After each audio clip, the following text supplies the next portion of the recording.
Terima kasih saya ucapkan kerana sudi menjemput saya yang dhaif ini untuk memberi sedikit tazkirah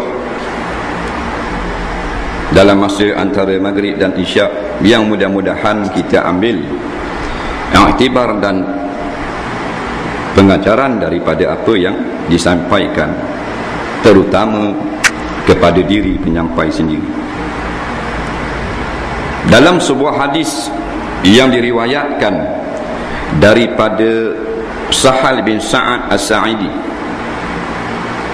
katanya Rasulullah SAW pernah bersabda,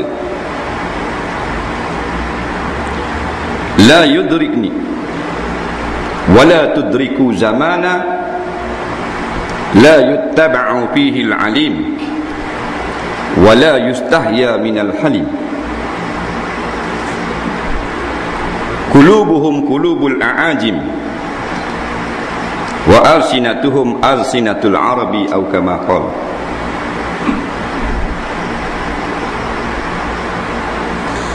Rasulullah SAW bersabda dalam hadis yang sangat pendek, yang ulama-ulama memuatkan hadis ini biasanya di dalam bab asyratus sa'ah, alamat-alamat dekatnya dengan kiamat. Maksudnya, ya Allah, mudah-mudahan aku tidak sempat, dan kamu juga wahai para sahabatku tidak sempat dengan satu zaman di mana zaman itu ulama-ulama tidak diikut, dan orang-orang yang baik tidak dimalukan mereka itu. Orang-orang yang ada pada zaman itu, hati mereka itu jahat dan mulut-mulut mereka itu manis. Kita bimbang kita sekarang ini berada pada zaman yang disebut oleh Rasulullah SAW tadi dalam hadis tersebut. Sebab kalau kita lihat pada hari ini, memang ulama-ulama tidak dipedulikan, kerana orang lebih suka dengar orang jahil daripada dengar orang alim. Orang tak malu dengan orang soleh, orang malu dengan orang yang ada kuasa dan ada harta. Kita bimbang kita sekarang berada dalam zaman tersebut,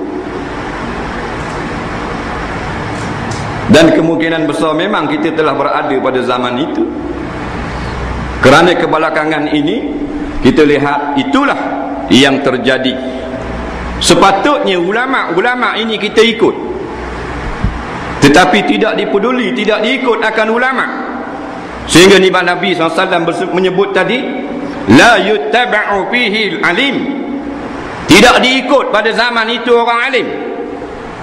Yang berlaku sekarang itulah yang kita boleh lihat di depan mata kita.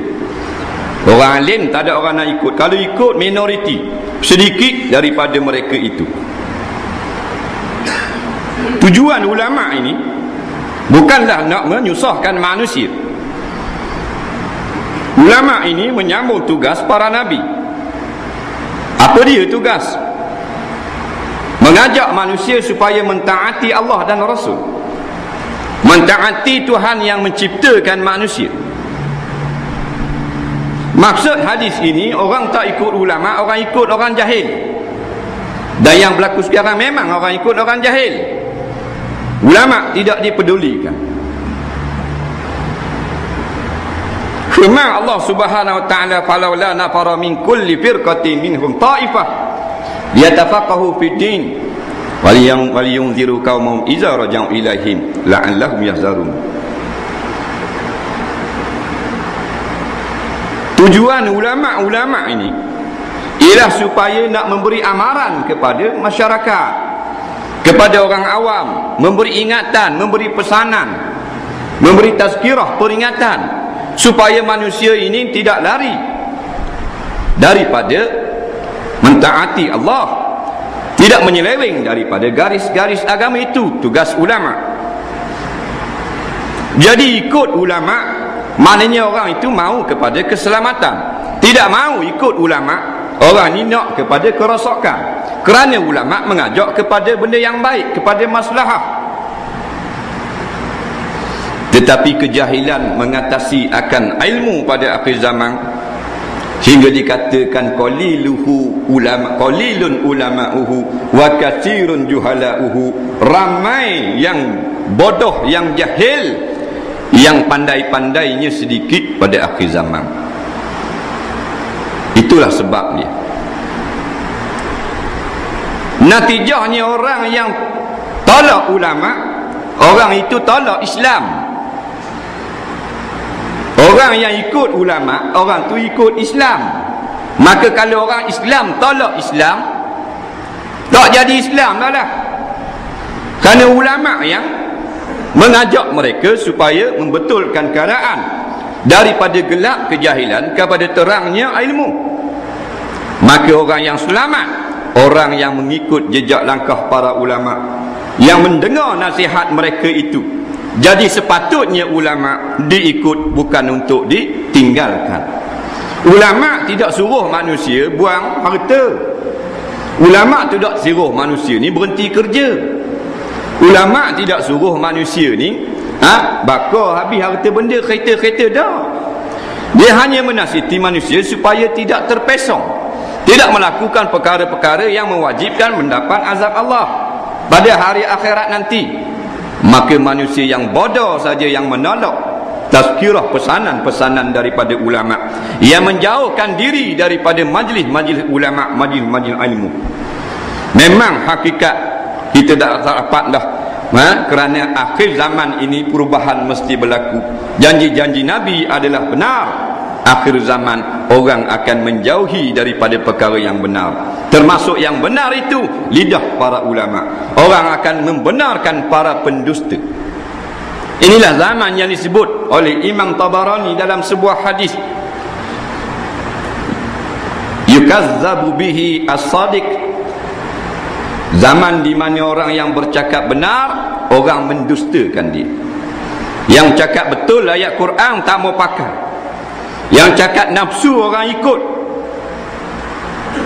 Inilah zaman dia yang ada di depan kita sekarang ini. Tolak ulama maknanya tolak Islam. Tidak ikut ulama maknanya ikut syaitan. Kerana ulama mengajak kepada Islam, syaitan mengajak kepada kekufuran. Satu saja yang benar, yang lain adalah jalan-jalan sesat. Orang jahil tidak akan mengheret kita kepada jalan petunjuk. Sejarah membuktikan para nabi adalah yang teralim di kalangan mereka itu, yang Allah Ta'ala kurniakan mereka itu ilmu, supaya umat masing-masing dapat berteduh dan tumpang hidayah untuk dapat mengenali Allah, mentauhidkan Allah, beribadah kepada Allah, seterusnya menjadikan peraturan Allah sebagai peraturan untuk mereka, kehidupan mereka sehari-harian. Kerana kita tengok sekarang, nampaknya ulama-ulama semakin tidak dipedulikan. Ulama ni kerja dia mengajak manusia kepada taat, ajak orang semayang,